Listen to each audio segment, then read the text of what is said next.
Namaste people, welcome to our channel. Today's our topic is synchronous tuning. అసలు synchronous tuning అంటే ఏంటిది కదా? synchronous tuning అంటే మన డబుల్ ట్యూన్ యాంప్లిఫైర్లో మనకి 2 or more ట్యూనర్ సర్క్యూట్స్ అనేవి క్యాస్కేడెడ్ అరేంజ్మెంట్లో ఉంటాయి. అప్పుడు మనకి ఈ tuner to the same frequency, అప్పుడు మనకి బ్యాండ్విడ్త్ అనేది రెడ్యూస్ అవుతుంది. ఈ ప్రాసెస్ని ఏమంటామంటే సింక్రోనస్ ట్యూనింగ్ అని మనం అంటాం. అంటే దీని డెఫినేషన్ చూద్దాం.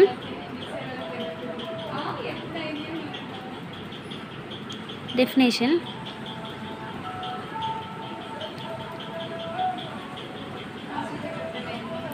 in the double tune amplifier, if 2 or more tuned circuits are cascaded and tuned to same frequency, then overall bandwidth reduces. మనకి this is the definition for the synchronous tuning. అంటే ఏం లేదు, దీంట్లో మనకి 2 or more ట్యూనర్ సర్క్యూట్స్ ఉంటాయి same stagger tune amplifier లాగానే. But ఇక్కడ మనకి ఏంటంటే ఇక్కడ it was tuned to same frequency, then మనకి బ్యాండ్విడ్త్ అనేది రెడ్యూస్ అవుతుంది. This is the definition for the synchronous tuning. And now we are going to circuit diagram. First ఎప్పుడైనా సరే ట్రాన్సిస్టర్ డ్రా చేసుకోవాలి సర్క్యూట్ డయాగ్రామ్లో.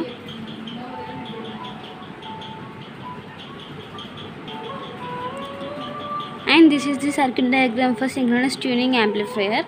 ఇప్పుడు మనకి ఇక్కడ యాంప్లిఫైడ్ అయిన హై ఫ్రీక్వెన్సీ సిగ్నల్ అనేది మనం ఇన్పుట్ ఇవ్వాలి ఇక్కడ. అంటే ఇప్పుడు మనం ఇక్కడ హై ఫ్రీక్వెన్సీ సిగ్నల్ అనేది అప్లై చేసినాం కదా, అప్లై చేసినప్పుడు ఇది కప్లింగ్ అవుతుంది యాజ్ యూజువల్గా.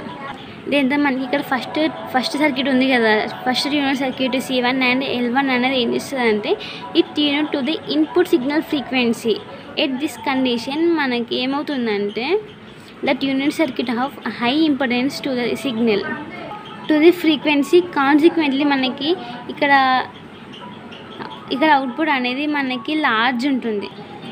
ఏం లేదు ఏంటిదంటే ఇక్కడ మనం యాంప్లిఫైడ్ అయిన హై ఫ్రీక్వెన్సీ సిగ్నల్ అప్లై చేసినప్పుడు యాజ్ యూజువల్గా మనకి ఇక్కడ కపుల్డ్ అవుతుంది to the base emitter of the Q1 transistor. అక్కడ కప్లింగ్ కాగానే మనకి ఇక్కడ ఇటు పాస్ అవుతుంది. పాస్ కాగానే ఇక్కడ మనకి tank circuit C1 and L1 ఉంది కదా, ఇక్కడ ఏమవుతుందంటే ఈ tune to the same frequency.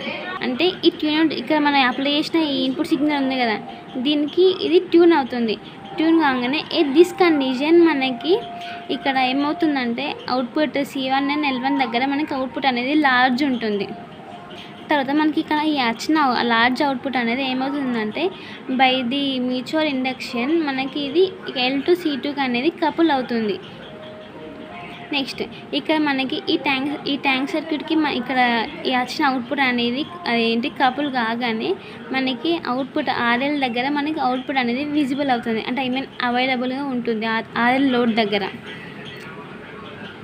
తర్వాత మనకి ఈ సింక్రోనస్ ట్యూనింగ్లో మనకి గెయిన్ అనేది ఇంక్రీజ్ ఉంటుంది, అలాగే సైమల్టేనియస్గా మనకి బ్యాండ్విడ్త్ అనేది రెడ్యూస్ అవుతుంది. అంటే గెయిన్ ఇంక్రీజ్ అయితే బ్యాండ్విడ్త్ అనేది డిక్రీజ్ అవుతుంది. నెక్స్ట్ మనకి ఈ సింక్రోనస్ ట్యూనింగ్లో గెయిన్ అనేది హై ఉంటుంది కదా, అంటే when compared to the stagger tune amplifier.